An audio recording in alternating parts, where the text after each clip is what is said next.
Hello and welcome to Catholic Kickstarter. My name is Stephen Fleming, Deacon Stephen Fleming. I'm still getting used to that. And today we have a fantastic show. We have Emmet, who is a great speaker and someone who is really exciting. What we're talking about today is sex and relationships, which is a big subject. So, without further ado, we're going to roll the trailer.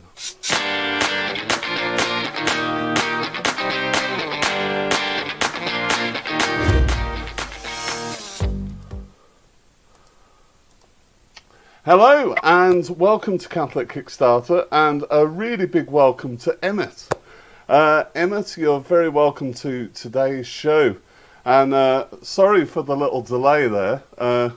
We had a few technical issues, and it's one of those things. But Emmet, maybe you could introduce yourself and let us know a bit about yourself. So yeah, it's great to be on this show. Thank God. And Bishop Fulton Sheen, he's always good to pray for. Mother Angelica, it's always good to help you out with technical difficulties when it comes to online or just broadcasting in particular.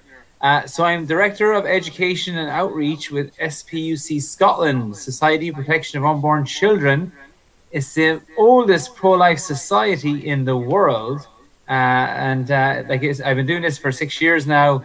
But before that, ever since 2007, I have been giving talks on authentic love, on why wait till marriage, on the church's teaching on sex. I do a secular talk, reproductive relationships, why sex and marriage, what's it all about. So it's great, but I also do other talks, overpopulation and things. But tonight's topic is something that has really impacted my own life. Let's just say I heard it when I was 25. I should have heard it when I was 12, when I had my first little girlfriend. Denise Bergen. She had the cutest little gap between her two front teeth. She had blonde hair down to here. And I gave her a teddy bear on our school tour. And I said, I like you, and ran away. But she was my first kiss. Her name is forever written on my lips.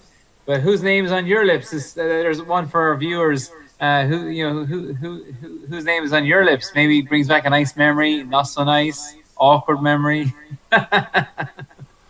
Absolutely. And when it comes to this topic, I think many people feel uncomfortable, unsure what to do or to discuss. And if you've got a question, I encourage you to have that courage to stick it in the comments, and Emmet will do his best to answer those questions today.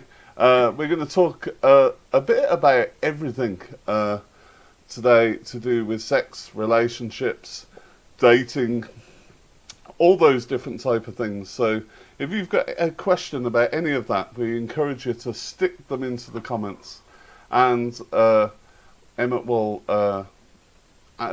answer them as we go through. Yeah.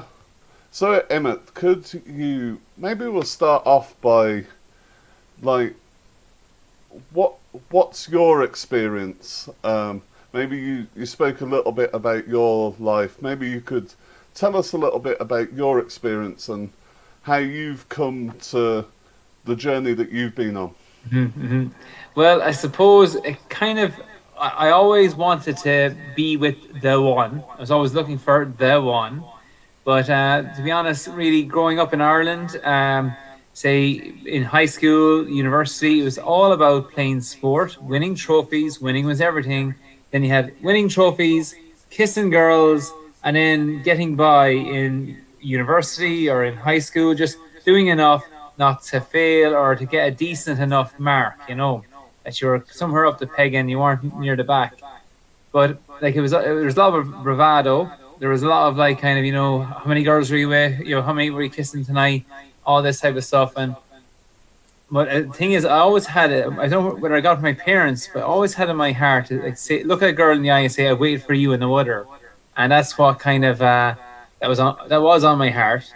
I wasn't thinking about marriage. I knew nothing about chastity or why do you want to wait till you're married. I'll know when I know. That's what I was kind of saying to myself. But in my search for the one, it just went down the same dead end, the same, you know, I say the same, like as if, I don't know if any of our viewers there, they've been in a situation where like you're on a date, like oh my goodness, I feel like I've been on this date before. I wonder, have I dated her sister or something? Like it just was the same dead end. And but God kept answering my prayer about trying to wait for the one. But I'll be honest, it came to a point. I was going with this girl, and if you give me £1,000 right now to say whether I broke up with her or she broke up with me, I couldn't answer yet. It was just the same dead end. I just don't know who ended that relationship because it really didn't matter. And I said after that relationship ended, I said, okay, God, the next girl that comes along, we're going to do whatever she wants to do because this whole waiting doesn't work. It's ruining my relationships. Imagine saying that to God. This is ruining my relationships. That should have been a singular. It was a plural. I should have said relationship. But it was then, that week, I met a group called Pure in Heart in Dublin. They had a youth mass on Thursday night in D4 in Dublin, and like I went to it, I was blown away. There was like 60 other young people there, all in their early mid-20s, and they were striving for this thing called chastity, and it blew me away. And a priest that night got up during the mass and said, "Tonight for my homily, I want to talk about real, authentic love." And I actually kind of went, "Yeah, right, Father. What do you know about it?" I've seen Titanic. I've seen The Notebook.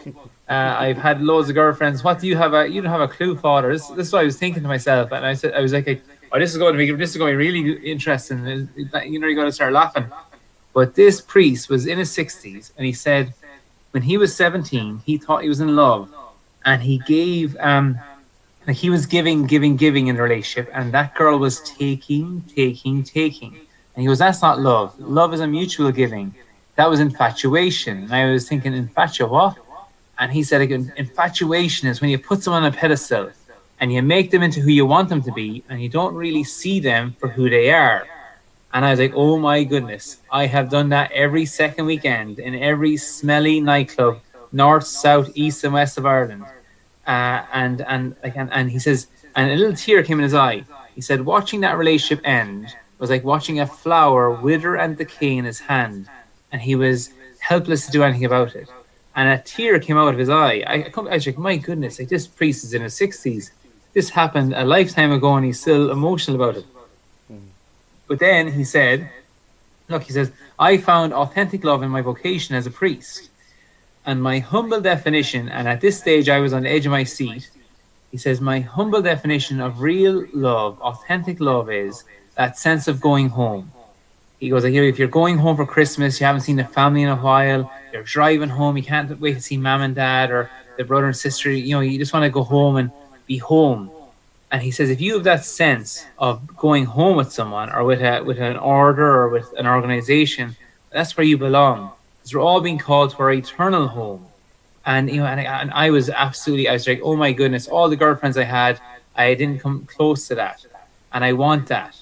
And I'll come back again. I kept coming back every Thursday night and grew in my knowledge of authentic love, of chastity, of theology, the body. And it just really, really helped me. And that's through that work. I started working with them. I met my wife. So it's amazing, Run for God and then look up, see who's running alongside you. So that was kind of my experience of it, in a shortened version. There, well, you mentioned a word there, and I think to a lot of people, they might be unsure of it. So there you mentioned the word chastity. I think people have heard of celibacy because they hear of priests and nuns and all that type of stuff. But what is chastity? Yeah, it's a forgotten word now. Like I go into schools and I ask that question. When I say chastity, what comes into your mind? And nobody would they don't know what it is. I didn't know what it was. And like chastity, first of all, it's a virtue. Like any virtue, like patience or courage, it's actually a good quality. It's attractive. If you're with someone who's patient, that's actually a really good thing. If you're with someone who's courageous, well, that you're on a winner there. But the same way with chastity, it's about a virtue that helps you learn how to love properly with your body. And that's the thing. Like we aren't born knowing how to love. It's actually a choice. It's a way of life. And another word for chastity, I often think, is true friendship. Because for me, a true friend is someone who desires what's best for you, who will do whatever it takes to make sure you're first, you're happy. And I think that's what chastity is putting the other person first. Your beloved, they are the priority. And it's not about what's in it for me, that selfish love. And again, it's the ground of it is like striving to save all sexual activity for your wedding night, for your marriage. As you say, what is sex? Is you give yourself totally, mind, heart, body, and soul to the other person, and you're saying to the other person, I give myself to you totally, mind, heart, body, and soul, and the two become one. And for me, that, what are the wedding vows? I take you as my wife in sickness, health, to death, your part, loving on you all the days of our life. Whatever. You're giving yourself. The sex is actually the wedding vows in action. When you think of it that way, it's quite profound, because when sex is outside of marriage, what's stopping them from walking away the next day or going back on Tinder and finding their next conquest? Whereas that in marriage, it safeguards your love. It's wrapped up in that sacrament. I say and that's another Catholic term, sacrament, which is wrapped up in God's grace. You've asked Him to bless this, your love, to protect it against your own selfishness, against outside interferences.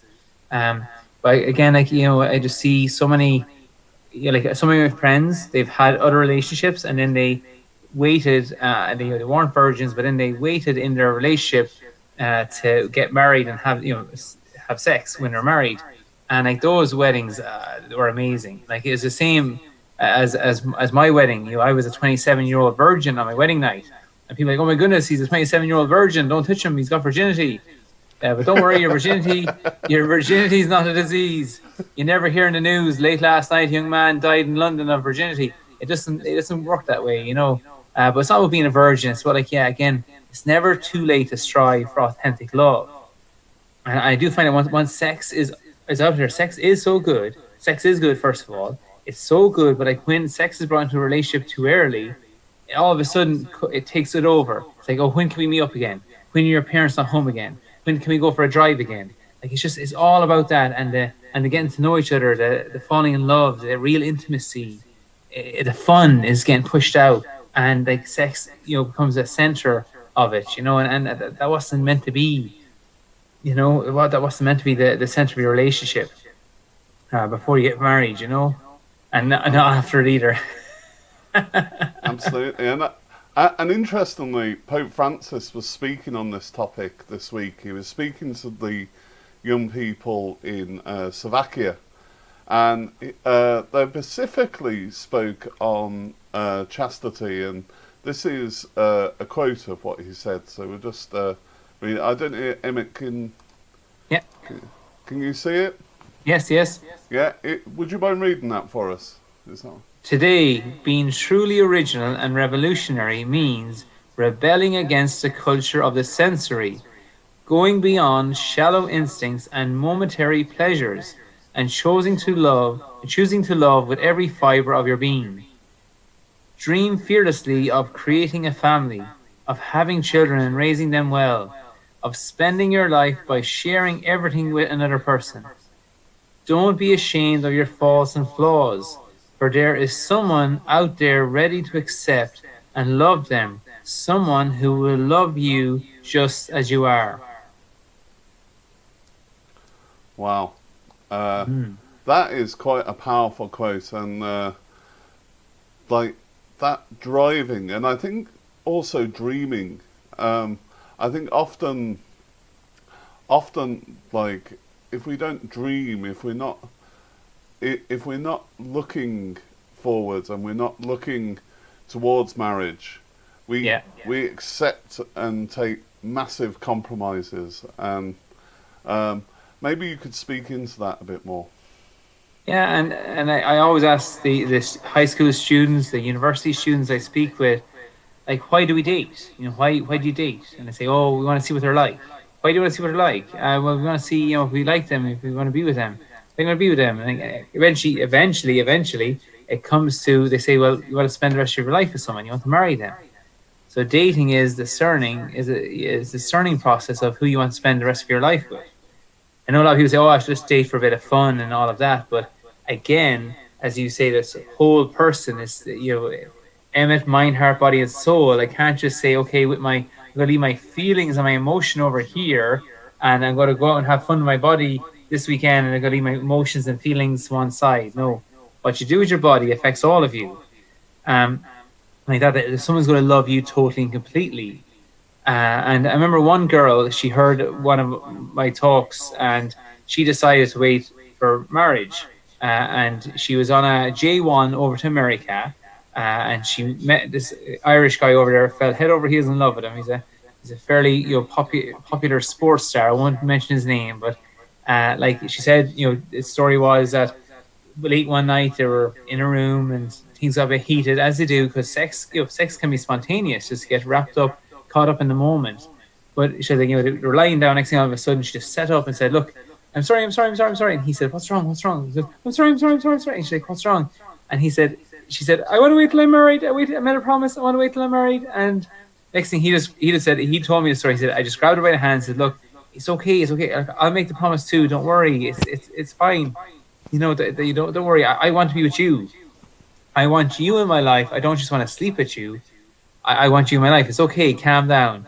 And then like that, so then that guy, he traveled 4 hours in the car up to hear a chassis talk that we were giving, and in Kildare. And then he said to me, he goes, "Emmet, now I want to do what's best for my beloved. I will wait till we're married, and gladly." And they got married, I think about 9 months later, and they have beautiful kids now, a beautiful family. And I remember I asked him, I said, "How is married life treating you?" And he said a very simple thing, but so poignant. He says, "Oh, Emma, it's amazing. I don't have to say goodbye to her. At the end of the night, I don't have to say goodbye. I get to stay with her, and get to wake up beside her. Like, and just this is a big sports star, and like a regular guy, but just like that. Like, if she hadn't got the courage in that moment, all those years ago over in America, just to say, actually, I made a promise. I want to wait." And she then knew in that moment that this guy, he respects her. He didn't just want a piece of her or just to have sex with her. He actually just wanted her, and then she'll forever know that he wanted what was best for her. He wanted to safeguard her, and he would do anything for her, even make a promise that he didn't even know what he was promising.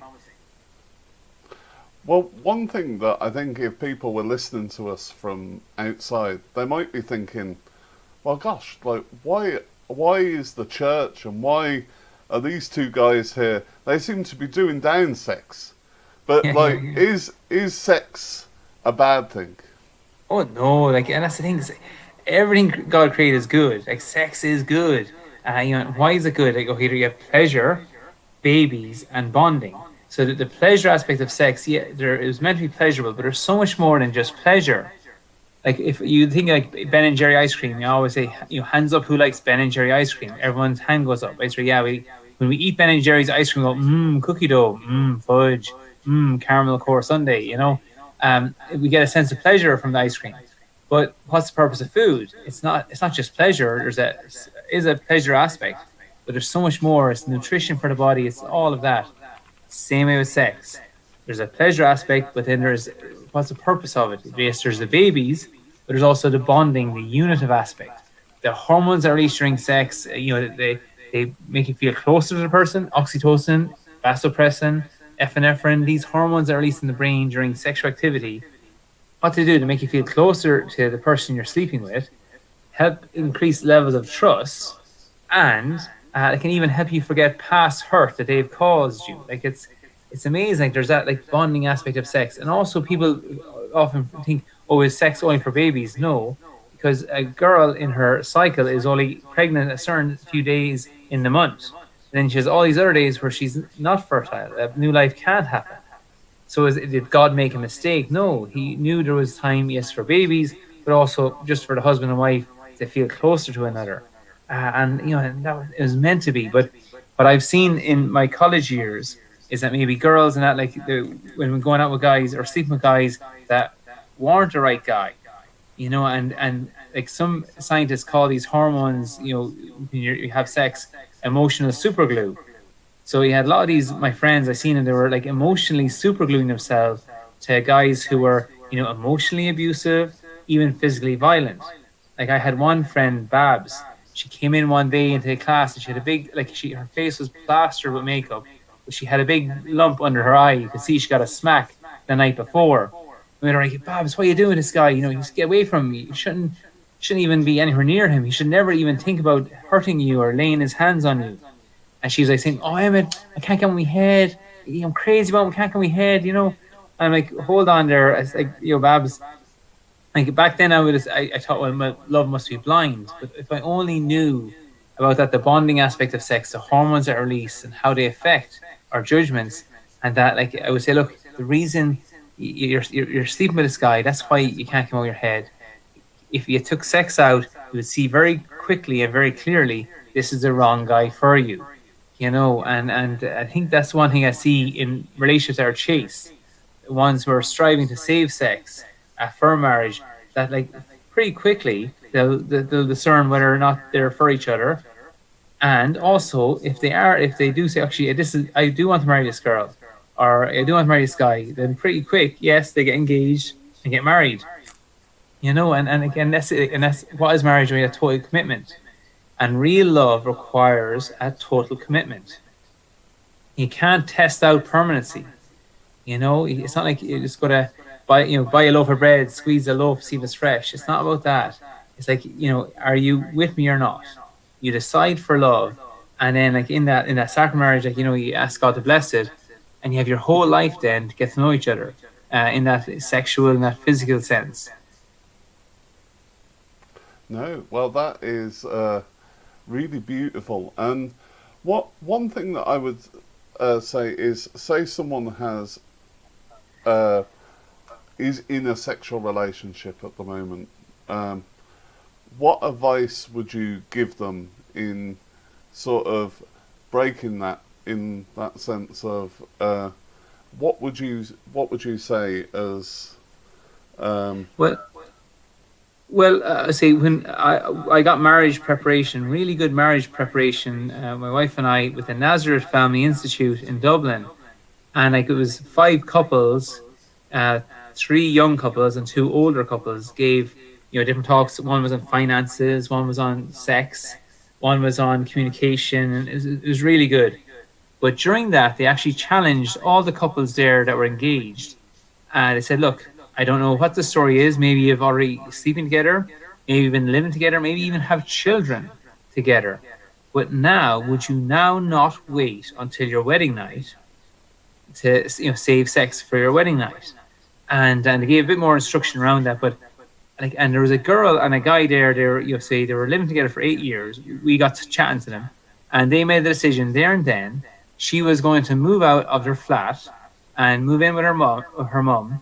And so they were going to wait. They were going to try this and wait until their wedding night from that moment. And what I always think is that laborers in the vineyard. I love, that's one of my favorite, Bibles, the gospel. Like, we have these laborers, they're in all day long, slaving away. Their back is broke, they got blisters, whatever. Then you have some are only working half a day, and some are only working, an hour, 2 the hour. But they all get the same reward. They all get the same drachma. And I just think that's the same way with God. Like some people might have been waiting all their life, saving sex for marriage or whatever, and that's great. But they will get the same reward as the couple who, like that, like may have already been that, have opened that door, but now, ask God to bless their, their future together, their marriage together. That they will wait until their wedding night. And that's the same thing, it's the same reward. God will bless that in the same way as He does the couple who have always waited. So I just think like that. Like I would say, like, broach a conversation. If the guy or if the girl truly loves you, well, then they would do this with you. They would see it's important to you, and once you express Oh, we seem to have lost him there briefly. Um, so while we're waiting for him to reconnect, can I encourage you? Can I encourage you to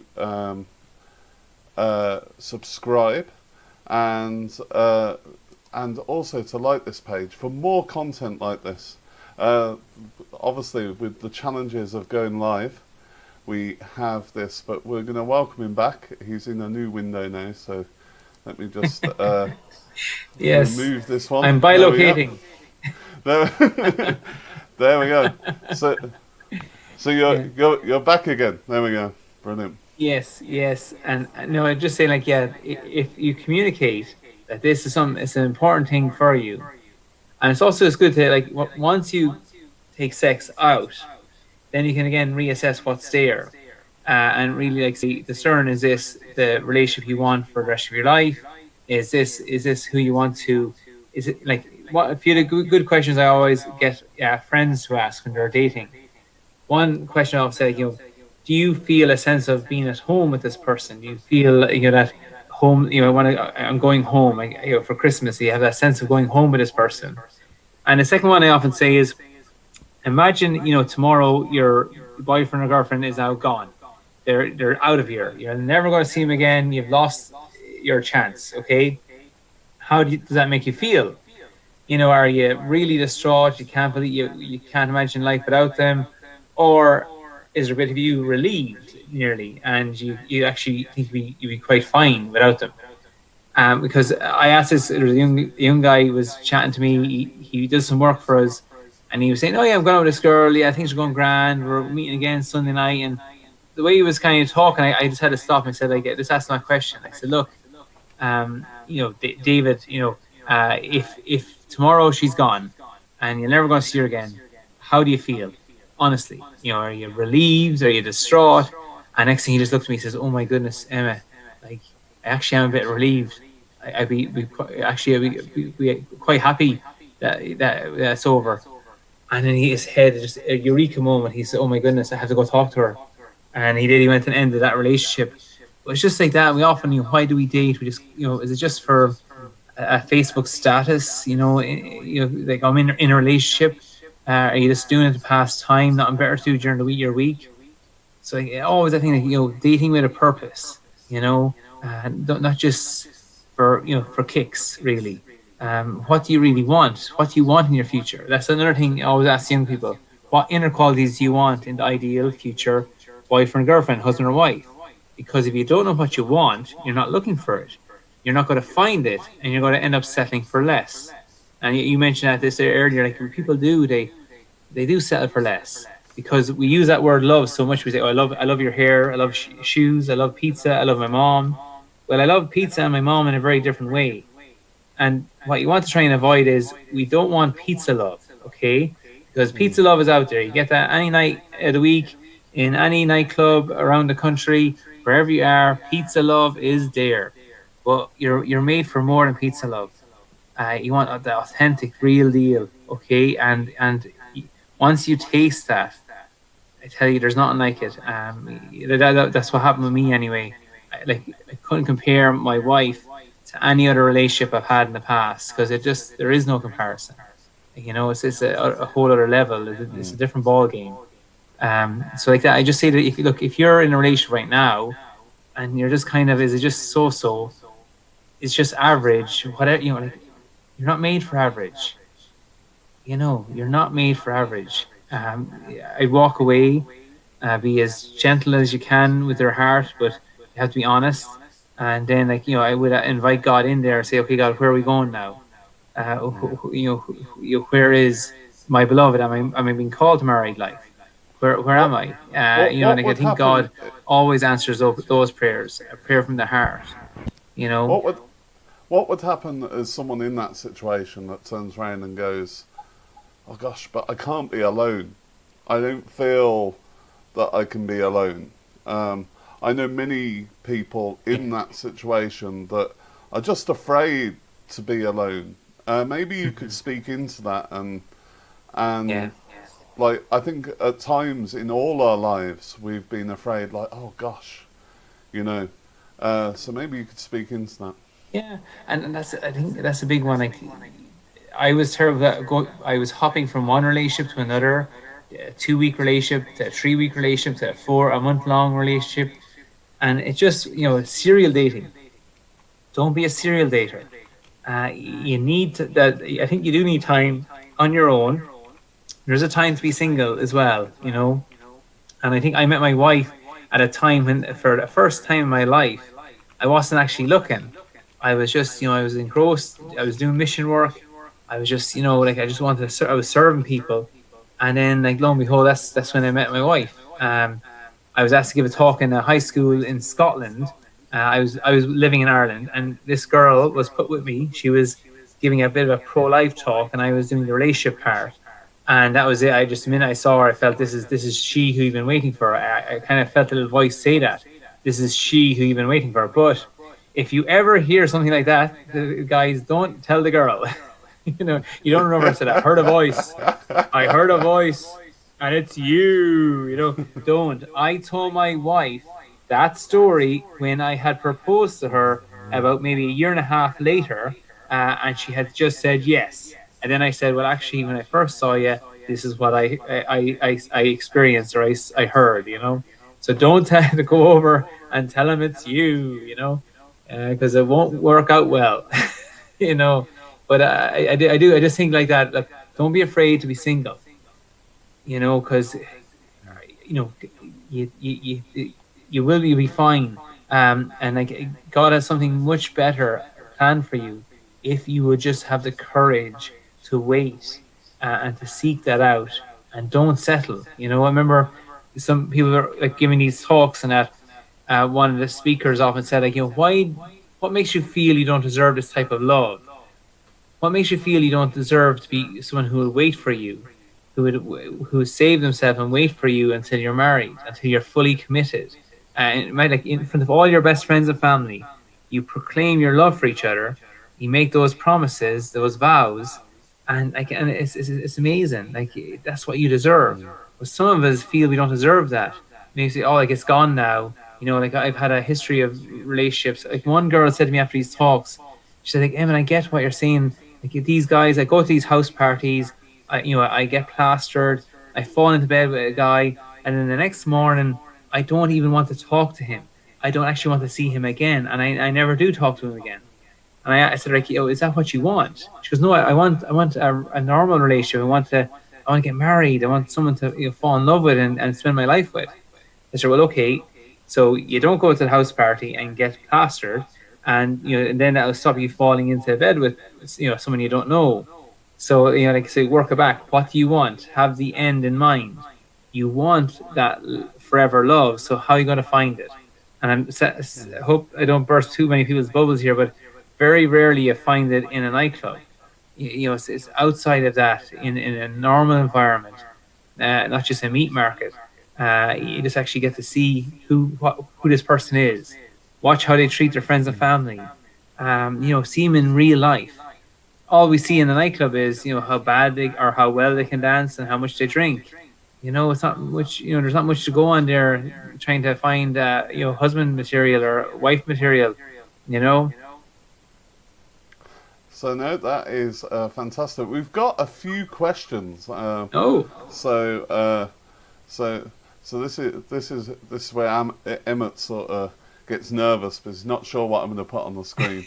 So, but if you've got a question, I encourage you to whack them into the comments here. And our first question now is from Naomi Kate Flynn, and she said, "Are there chastity support groups for teens and I suppose adults as well in Ireland?" But I will also in the UK as well, because a lot of our viewers are from the UK. So maybe you could talk into that.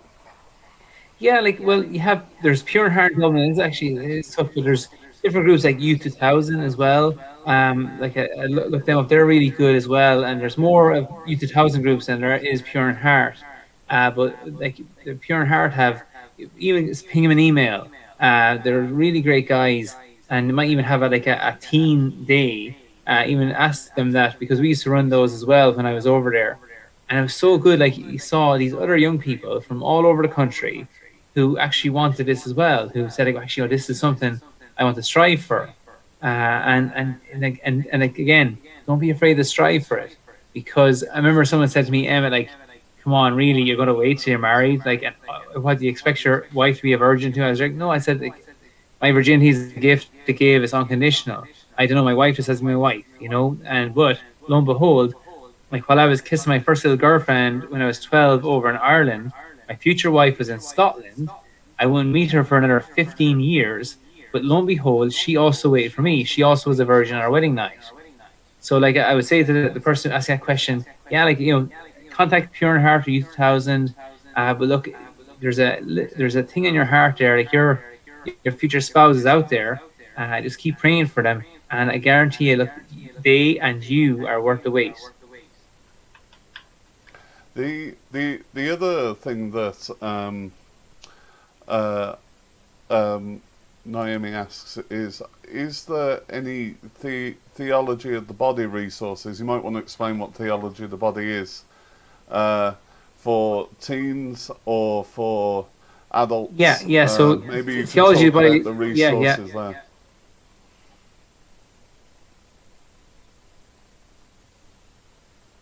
Yeah.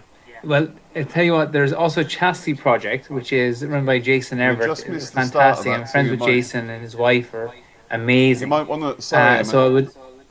You might just want to start again because you You faded know, out just at the start of that. So okay. So no, there's the Chastity Project. It's a fantastic website. Say they're over in America, but it's Jason and Christine Everett. They have a Theology of the Body for teens. On the same book, there's a his and her version in the same book. It's brilliant. So you kind of get to see what the guys are at and what the girls are at. But like again, Theology of the Body is like Pope John Paul II. He had so many audiences.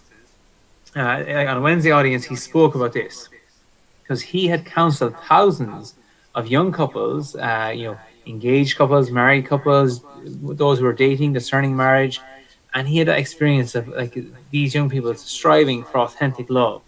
And he put this beautifully in his Theology of the Body, and like in different authors like Christopher West and that have broken down his dense talks into more kind of palatable resources. And it just is, yeah, that's the Chastity Project is fantastic.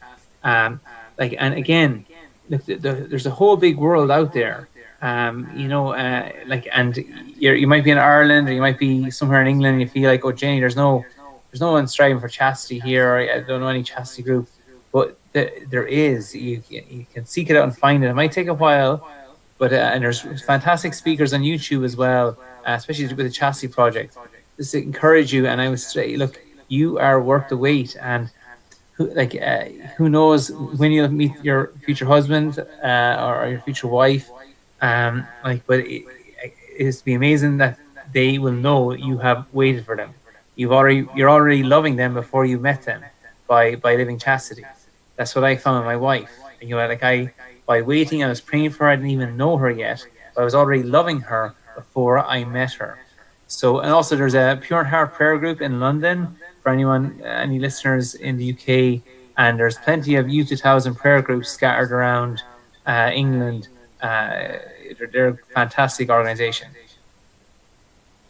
well, that was it was at Youth 2000 that I first met Emmet actually when he was working for Pure in Heart, and he gave a chastity talk, and so it's amazing how those times continue. If later on we're going to give a chastity book away, I'm going to ask Emmet what would be a good one for beginners, maybe. And we're going to have a competition. So if you can put into the comments section hashtag Catholic Kicks. So that's hashtag Catholic Kicks. And we'll have that draw towards the end of the show. So hashtag Catholic Kicks. So I encourage you to do that. So I'm taking the risk of typing it in the comments myself, so I'll probably win now. You just Yeah, yeah. I encourage you to do that. We also had another question here from is it Isa? Sorry if I pronounced that wrong. But it said, what about people who haven't found the one? Most people are called to marriage and family life, but isn't it important not to forget that some may be called to single life and can do a lot of amazing things? Oh yeah, definitely. We do actually. You're right, Isa. Like we do sometimes forget the single vocation, but like I have myself 16 aunties. 16 aunties. Yes. That's how I learned to dance at a wedding. Because by golly, those aunties would grab you up in the dance floor. But one of my favorite aunties, she's so full of love. She herself is single. You know, all the rest of the aunties have loads of kids and whatever. But like my auntie Mag is fan. You know, that's it. Like her vocation is a single vocation, and she is, you know, having a profound impact on the world. Like blessed Pier Giorgio Forsati. Like so many amazing people, you know, living out their singlehood in service to God. That's their vocation. So yeah, like, but again, I made this decision myself. I said, okay, look, I would gladly be single for the rest of my life than settle for a love that's less than what I deserve and what I was made for.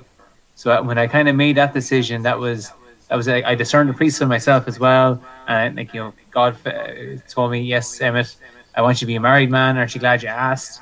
That was the kind of answer I got. So and that was great. I would always recommend people, you know, discern your vocation seriously. If there's an order or of priests or nuns that they, you know, their charism intrigues you, seek them out. Go. It's a fantastic. You know, there's no fear. They'll be honest with you. You go, spend time with them, and then, you know, see what God has in store, because it's a win-win. You go, you get to spend time in prayer and reflection, growing in your relationship with God, whether that is leading you to a vocation as a religious or as, you know, married or single. You're growing towards God, and they'll help you discern. So I always say that as well. You know, go. Don't be afraid to give that yes. God will do wonders with that yes, because He wants you to be happy. Absolutely. Maybe you could give us, for people that are watching, five your top 5 dating tips. Like, the thing is, 5 all right? Is that? Yeah, well, okay, yeah, sure, we'll go with 5. Why not? The Holy Spirit has put that on your heart.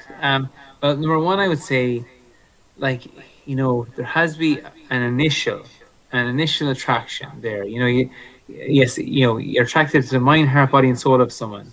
Because they often say, okay, yeah, let's go on a date for the sake of it. You know, I think there should be an initial attraction as well. You can get by chastity as well. Like I found is you can actually get to know a person. There were so many girls, beautiful girls that went to Pure in Heart in Youth 2000, but through chastity, I actually got to know them. I didn't just ask them out. And by aim for the friendship. So I would say, okay, first there has to be initial attraction. Second thing I would say, aim for the friendship. If you aim for the friendship, and if there's something more than that, it would naturally come out. The third tip I would say for guys, I would say, you know, be decisive. Ask the girl out, and when you do, bring her to somewhere, like, do your homework. What does she like? Bring her somewhere nice, okay? Nothing worse than a guy asking a girl out and then, oh, do I go somewhere? Oh yeah, I love to. Where do you want to go? I don't know. Where do you want to go? That's rubbish. The guy should show he can lead, do his homework, and give it his best shot, and give it your full attention.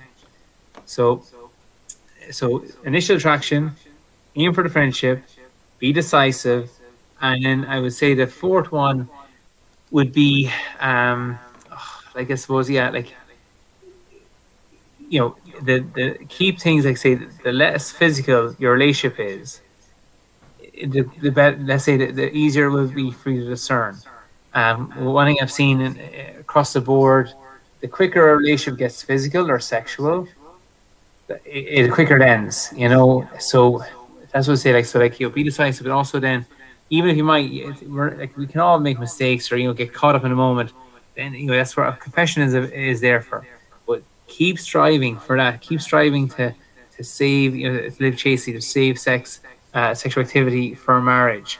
And so keep that striving.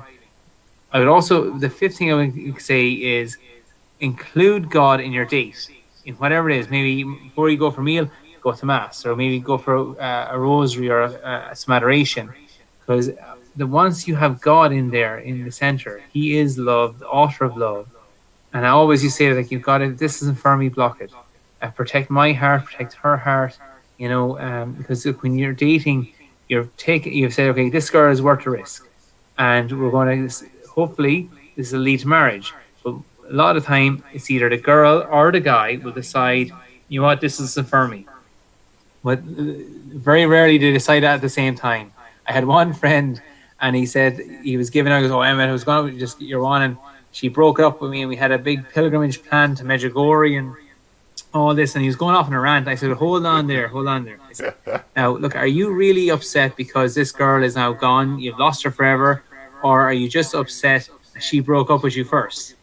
And he next thing you look at, he goes, oh, actually, Emma, you're right. I'm just raging she broke up with me first. I was thinking of breaking up with her, but she, so that was it. That's the way it goes. So I just say, okay, so even if I can remember them. So number one, there has to be an initial attraction. It could be physical, it could be attracted to the whole person.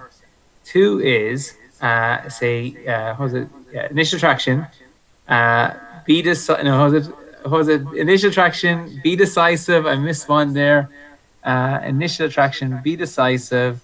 Include God in your dating. I'm after missing them out there now. You should have wrote them down. Sorry. Yeah. So initial attraction. What was the other one I said there? See, this Holy Spirit, my goodness, come back to me again. And also, after I'm here at a conference in England, and we just got stuffed with loads of wonderful food for dinner. And that's you should never eat a big dinner before you do something like this, because all your enzymes are in your stomach dealing with the food, they're not in your head. When Emmet remembers them, he'll put them in the comments below, and then people will be able to put it here. See. So that's it. And the other thing that I would think it's worth discussing is people who have homosexual attraction, and I know from my time in university that there's a lot of people that I suppose are very hurt by the church and very hurt about what they perceive the church to believe. Maybe you could sort of talk a little bit into that and that hurt that people are experiencing, and that challenge, and I suppose what I've seen is when the talks I give now with the organization I work for aren't Catholic, just SPUC is a society, they're a political pressure group, but in my reproductive relationship talk I always say, look, you might not be interested in a reproductive relationship right now, you might never be, but that's okay, there's something that's talk for everyone. But I do see saying that LGBTQ websites and that and in conversations this whole waiting and chastity isn't even a mention, it's not even an option. And when I was in Ireland, there was a friend of mine who I remember seeing, he got the worst bullying I ever saw, because he came out, he himself was a homosexual man, and he did not believe in same-sex marriage. He said civil unions were enough and all this, he felt, but so he came out and said this, and when he I think went out into the media, he got interviewed or something, and the hateful comments saying, you're a self-hater and all, my heart just broke for this guy. And I spoke at a privilege of speaking to a group in Ireland called Courage, and here it was all a big group of men and women who were their love for God and love for their church, their faith, the Catholic Church, was so strong that they were ignoring what the whole world was telling them: go out and do whatever you want, with whoever you want, how many times you want, and they were striving to save their sexuality, for God, like as in, in a celibate way, nearly. But they themselves were like living chastity, and I remember one guy, he was amazing. He said to me, he says, Emmett, look, I've been there, done that. He says, I've been with girls, I've been with guys, and all that. He was into everything, absolutely everything. But he said to me, Emma, he goes, but now for the last 7 years, I've been single, and that's my choice. I'm not. It's not. I've chosen this. And he says, I've never been so free or happy and had authentic friendships. He said, but he says now when he meets old friends from that lifestyle he was living, the promiscuous lifestyle, he says, Emmett, all I can say is I just see a deadness in their eyes that is very hard for me to look at, because that was him. He says he was like that for such a long time. So one thing my heart goes out to, like, anyone, again, you're struggling, say with same-sex attraction, or maybe you've already acted upon it or whatever.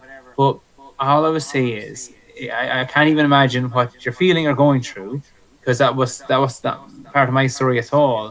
But all I say is, like, any of my friends, anyone I've met who has brought that desire, brought that hurt or pain to God in confession, you bring it to God in adoration, it really helped them. Like, they got a great peace, a healing, and just like that, like, just what that guy said, like, he's living a happy life now with authentic friendships, and his life is full of love.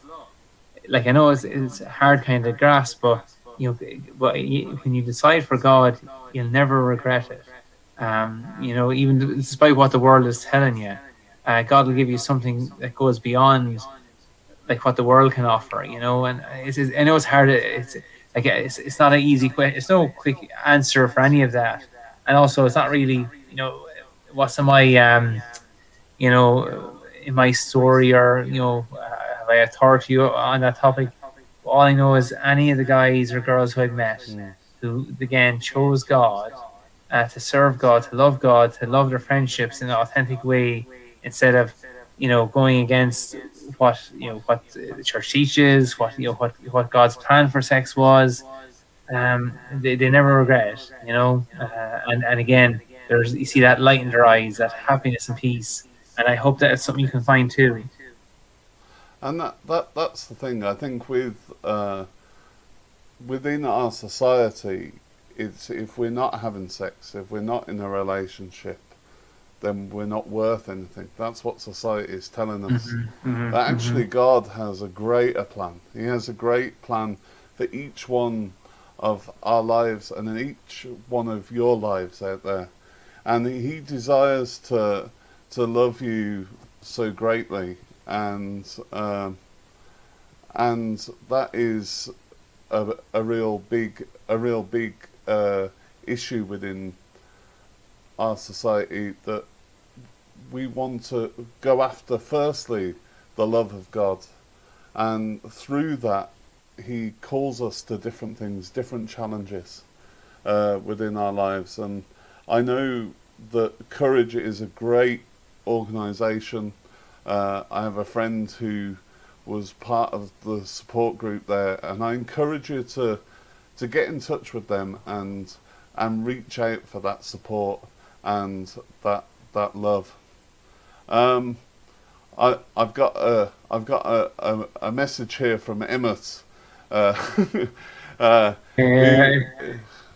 So here we'd like, maybe we can go back to initial attraction.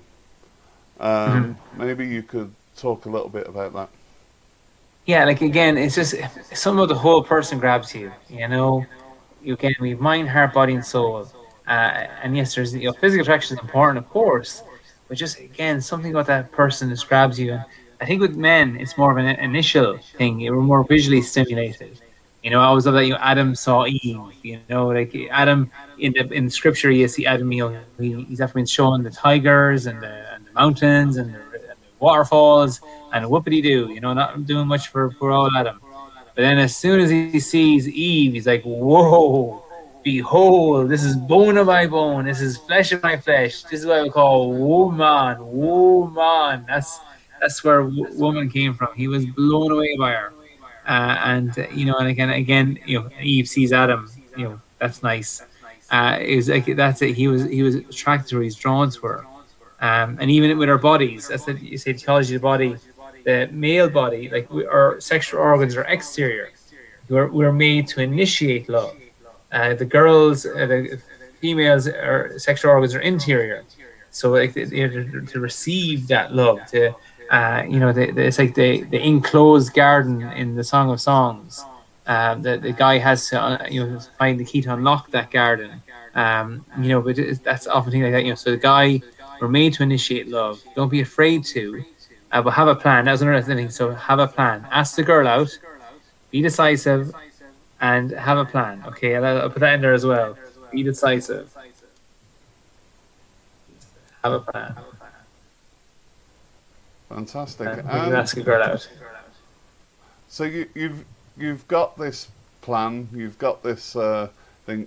How do we include God within that? How do we bring God into our discernment? So like for me as someone who was looking at studying for a priest, I prayed about it.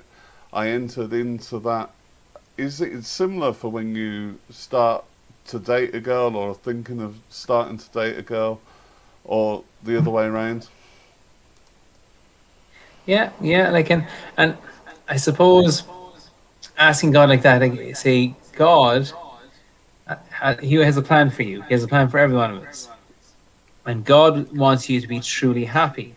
But I do find sometimes, like if God wants you to be married, but then the other guy, say, you know, the accuser, the king, the prince of lies, the devil, he would gladly whisper in your ear, "Oh, you'd be a fantastic priest. You know, you'd be the next John Paul II, or you know, like, or if God wants you to be a priest where you be truly happy and you find authentic love in your vocation." But then the devil will say, "Oh, you'll be a great father. You'll be a fantastic husband. You'll have 9 kids, and sure, 2 of them will be popes, or you know, like you know." He'll tell you anything else. Like, as I say, God has plan A for you, and you know, the devil, say whatever, would gladly just try and distract you to get you away from that plan A, because that's where you will be most effective, be happiest, and like you have the biggest impact on those around you by that living out your vocation, which is like that kind of discerning process. But having prayer in there, like that's how when I first met my wife over in Scotland. I couldn't just ask her out. I couldn't just say, "Okay, come on over to Dublin for a date, and if it's rubbish, get back on the plane." So I gave her this novena. It's the Holy Cloak of St. Joseph. It's a 30-day novena, and I gave it to her, and I wrote in the back of the book, I said, "Look, this has always granted me my heart's desires. I will gladly pray this with you if you want, or if you want to pray it on your own, that's fine. I understand." But sure enough, I didn't know this, but my wife had always wanted a guy she could pray with. She didn't think that was possible. So that was a great start. So I wrote her a letter, gave her the Holy Cloak of St. Joseph, and that was a good start to our relationship. You know, we had God invited right in there, and then always used to try and squeeze in adoration or mass before we go, like say to a nice restaurant or go clubbing or whatever. That's just the way it was. And when I did that, they were the best dates, you know. Like, you know, God is the author of love, and there's nothing better than that. You know, again, we both are striving for God, and hopefully we do get married. And that, well, for us, that's the way it worked out. So yeah, I just say that, you know, ask God, and even the little prayers you say. Also, even safeguarding your love. I remember a couple. Again, they both had past relationships experiences, but in their relationship, they were striving for chastity. And they had a good rule. They had, like, okay, so on a date, one would be drinking and the other would drive. It's just like, so the two of them wouldn't drink on the same night out because they knew they both were, like they both wanted each other so much, and they just felt they wanted to safeguard their love.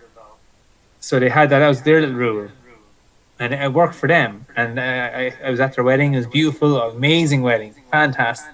I know they have a lovely family, and it's all good.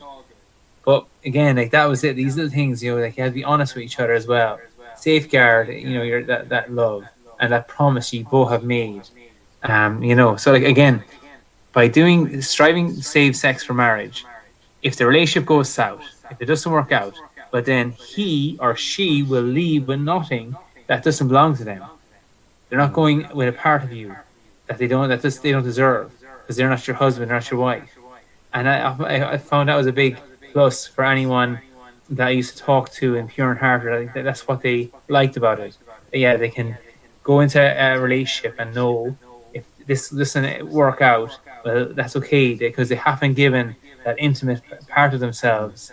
They haven't had sex with this other person, and that the breakup could be still sore or hurtful in a way, but nothing compared to like if it was like sexual, and then there would also be that sexual bond that would have been broken as well, which isn't meant to be, and it can be so hurtful.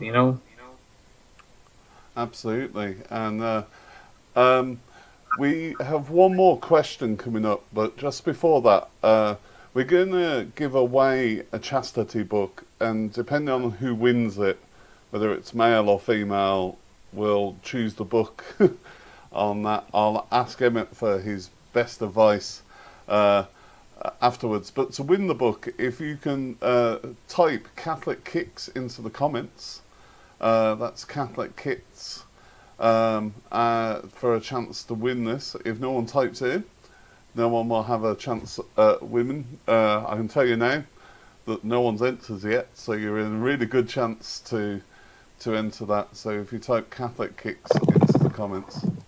But we have one. Someone has contacted me and wants to remain anonymous. Okay. But they've asked this question here, and it says, "Should I get off the Tinder dating app?" Yeah, I just think, again, are you going to find your future spouse on Tinder? It's a very long shot there. Yeah, I remember I was on a show yesterday. We were just talking, and a girl shared about how she started dating this guy, and then to her horror, she then found out that he was actually on Tinder, like, because she had a secular friend or whatever, and she obviously just did a search or whatever, and she saw him on Tinder, and she's like, "Well, hold on, he's dating me, and why is he on Tinder?" And then that was it. She actually ended it because of this. So I suppose like that, I know it's hard during lockdown and trying to keep you have this desire in your heart to be with another, be with your beloved, or to find the one. But like that again, I always say, for me, I used to say to guys and girls, go. What's in your neck of the woods? Is there a crisis pregnancy center? Is there a soup kitchen or some charity maybe you're a bit passionate about? Go volunteer a few hours there. See what first of all, it'd be good because it's always good to serve. But who knows who you might meet there? Because that's where you meet really amazing people. Your future husband could be there alongside you, working for something you both believe in, or it's just like that. I often think like that, like scrap Tinder and get yourself out there in those circles, and it would be a lot more fruitful. No, fantastic. I think the temptation, like particularly being in uni, I'll always remember, like when I was in uni, I was on Tinder for a short while, and the chat was just like, it wasn't fruitful or respectful, or it was like it was not looking for the heart of the other person. It was looking for what you could Yeah. get from the other person. Yeah. And like for me, I just found it such a thing that I got off it within like a week of being on it, because it was just like, I was like, this is just not good. Yeah. And So I would certainly encourage you to get off this. But yeah. I just say, like, in university, we had a stall one time. It was a Shag Week, Sexual Health Awareness and Guidance Week up in Sligo IT, and we had a stall. And these girls, I never forget, they came over and had a chat, and I said, "What, you're talking about waiting? What?" Like, and the girl goes, "Like, guys, we're just animals, like men are just animals. It's not natural for them to wait and or save themselves for just one partner." And next thing was funny, her friend was totally. She looked at her and was like, "Hold on." She goes, "The alpha male and the alpha female only mates with alpha female in the wolf pack. Two penguins mate for life." And she had swans. She had a few other different things in there. And I said, "Yeah, there you go. If two penguins can do it, sure enough, a guy can as well." But just like that, like, we're not made for only one person. We are. And if anyone has fallen into that lie, that trap, saying, "Oh yeah, just this is as good as it gets," hookup culture, it doesn't end well, and it breaks my heart to hear these Tinder stories of, a guy and a girl hook up, and next thing the girl, oh, he was really nice, whatever, and next thing all of a sudden she looks over at him, and here he is already scrolling on Tinder to see who's next. Like it's just, oh, stop, it just, you're worth more than that, it is. I have this. I wish I could share, but I have this graphic for the talks, and it has a guy and a girl in bed, and there's like about maybe 15 other guys and girls in there, because the way it goes, they go, Tommy and Mary, they meet and fall in love, and Tommy's a virgin, but Mary, she's already had 2 sexual partners, and Tommy doesn't care. He's all about the future, not about the past. But when you're getting into bed with someone, you're not just getting into bed with their sexual history, but entire sexual history of every other person. Because the 2 guys who slept with Mary had also slept with 2 girls, who slept with another guy, who slept with another girl, who slept with another guy, who slept with another girl. So you have all these people in bed. Like, and you think, like, if any of those, had HPV or genital, like any of these things, like, like everybody would get it, including Tommy's first time, having sex. It's a very useful graphic. The kids get a laugh initially, but then they kind of do get it. Like, we're not made for promiscuous relationships. And again, your promiscuity, what's going on in the UK and Ireland, you just look at the STD rates. People all worry about COVID, but there's a lot worse things than COVID out there. And some of these, like, are viral STDs. You have them for life. You're not going to get rid of them. It's just, you have them for life. And there's the bacterial ones where you can, yes, get penicillin or antibiotics, and they're gone. But you can't. It doesn't repair the damage that has been caused. Like chlamydia and that as well. But whatever. Like, there's a talk I give, and it covered all these different topics. Like, for me, the STD thing didn't really do it for me, because I used to say, all I heard in school was, sex is bad, sex is dirty, STDs, you're going to die. Gonorrhea. I looking forward to that. So that never really did for me. But with some of my friends, when they heard about the facts and figures on STDs and that, they're like, well, actually, that just makes logical sense to them. I was more led by my heart. But for them, they kind of say, yeah, like, okay, so I'm not going to sleep around. Then that means a better chance of having a healthy relationship and not getting anything nasty that I don't want. And this is a kind of a health thing for him. That one friend, but just like, why again, like, whatever makes sense to you, or wherever you're at, just again know that authentic love is possible, and try it. You won't regret it. Fantastic. And sorry to put the screen up, but we're running way over time. We started late, but it's been such a great conversation that we've managed to continue on. And we seem to have 4 entries for tonight.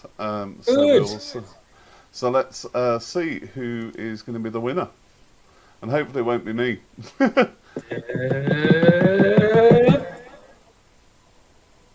Oh, that's a disaster. We'll draw Yeah, again. go again. Go again. It's a fix. Here we are. Please don't. Oh, oh, oh no. Oh, come on. One more time. Here we go. One more time. Let's hopefully no. Come on. Let's see, who's in the name closest There to we it. go. Oh, Fantastic. there you go. Good Lisa. girl. Excellent. Fantastic. And I pronounced her name right, she said, so that was good. Excellent. If you can get in contact with me, send a message on Catholic Kickstarter and give me your address, and we'll send you a book that we're gonna that Emmet's gonna recommend on chastity. So you might have a good book. I'm also leaving my email there as well. I'm going how to find your soulmate. How to find your soulmate. Fantastic. So we will send that out, and this is and I'll put Emmet's email, and this is if anyone's got any questions. Yeah. If anyone's got any again, questions. if you want to touch base, because you can touch base with Catholic Kickstart, or if you want to, if you're in the neighbourhood. I'm also going to schools now across the UK, so I'm branching down into English schools now. So I just actually need to get a few more. There's a girl hopefully I'd like to get on board in the future, because this need more people out there getting this message of authentic love, a culture of life message out there. No, fantastic. So now we will we're going to move on and finish tonight's show. But I would like to thank you, Emmet, for your time. Thank you for all that you've done. If you are watching this, can I encourage you to share this with as many people as possible? Let's get this stream going. This is the first one of season 2, so it's great. Look out for the new website that we'll be launching this week, and also if you could make sure that you subscribe, because that helps us too, and to follow on Facebook. But without further ado, we will see you next week. Take care. God bless. God bless.